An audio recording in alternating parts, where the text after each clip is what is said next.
Hello, 30 ദിവസത്തെ challenge പറഞ്ഞിട്ട് ഇപ്പോഴല്ലേ കാണുന്നത്. രാവിലെ തന്നെ എണീച്ച് ചായക്ക് എന്താ നോക്കി. ഒട്ടും ഇൻട്രസ്റ്റിംഗ് അല്ലാത്തതുകൊണ്ട് അങ്ങനെ തന്നെ അവിടെ വെച്ചു. പക്ഷെ കഴിച്ചിട്ട് കുറച്ച് കഴിഞ്ഞിടാം.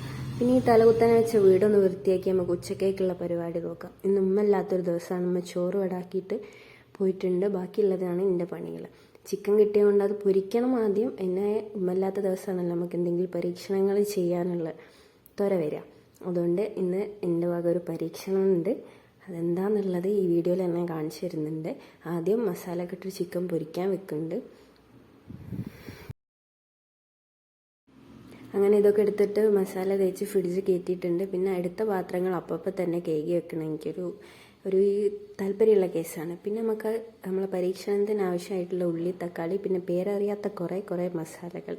പേരറിയാം, എന്നാലും ചിലതൊക്കെ അറിയാത്തതുണ്ട്. പിന്നെ ഇതൊക്കെ ഇതിലിടണമെന്നുള്ള ആണോയെന്ന് തന്നെ എനിക്കറിയില്ല കേട്ടോ. പക്ഷെ ഞാൻ എൻ്റെ ഒരു ഇൻട്രസ്റ്റ് വെച്ചിട്ടുണ്ട്. എനിക്ക് തോന്നുന്ന കാര്യങ്ങളാണ് അതിൽ ചെയ്തത്. ഇതൊന്നും ആരും അനുകരിക്കില്ല എനിക്കറിയാം. പിന്നെ ചിക്കൻ പൊരിക്കുന്നുണ്ട്.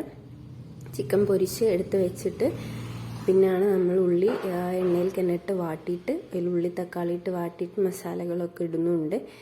ഇതൊക്കെ ഒരു പരീക്ഷണം. ഇങ്ങനെയെങ്കിലും എന്തെങ്കിലുമൊക്കെ സക്സസ് ആയാലോ എന്ന് വിചാരിച്ചിട്ടുള്ളൊരു പരീക്ഷണം. എനിക്കങ്ങനെ തീരെ കുക്കിംഗ് അറിയാത്ത ഒരാളാണ് കേട്ടോ. പക്ഷെ ഇങ്ങനെ എന്തെങ്കിലുമൊക്കെ പരീക്ഷണം ചെയ്യാൻ എനിക്കിഷ്ടമാണ്. പക്ഷെ എങ്ങനെ ഞാൻ ഉണ്ടാക്കിയാലും ഇത് ലാസ്റ്റ് തൊള്ള വെക്കാൻ കൊള്ളാത്ത രൂപത്തിലാണ് എത്തൽ. പക്ഷേ ഇതെന്തോ രസം ഉണ്ടായിരുന്നു, തിന്നാൻ കൊള്ളായിരുന്നു. നമ്മൾ തന്നെ തിന്നാം. പിന്നെ ചിക്കൻ ആയതുകൊണ്ട് എല്ലാവരും അങ്ങനെ തിന്നോളൂ.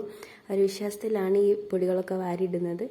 ഈ കണ്ടന്റ് ക്രിയേഷൻ എന്ന് പറഞ്ഞാൽ നല്ലൊരു പണി തന്നെയാണല്ലേ. നമ്മളൊരു വീഡിയോ എടുക്കണ ഒരു സൈഡിൽ കൂടെ പിന്നെ ഈ ഇടുന്നൊക്കെ ബിരിയാണി മസാല കേട്ടോ. അതൊന്നും ഇടണ്ടോ എന്ന് എനിക്കറിയില്ല. പക്ഷെ ഞാൻ ഇട്ടിക്കണം. എന്തായാലും എങ്ങനെയെങ്കിലുമൊക്കെ തിന്നാൻ പറ്റും എന്നുള്ളൊരു വിശ്വാസത്തിൽ പിന്നെ ഒക്കെ ഉണ്ടാക്കി കഴിഞ്ഞ് നമ്മൾ ചോറ് വിളമ്പി. ചോറിന് ഇന്നലത്തെ കറികളും ഈ ഞാൻ ഉണ്ടാക്കിയ സാധനമുള്ള. അപ്പോൾ ഇത്രയേ ഉള്ളൂ. ബൈ.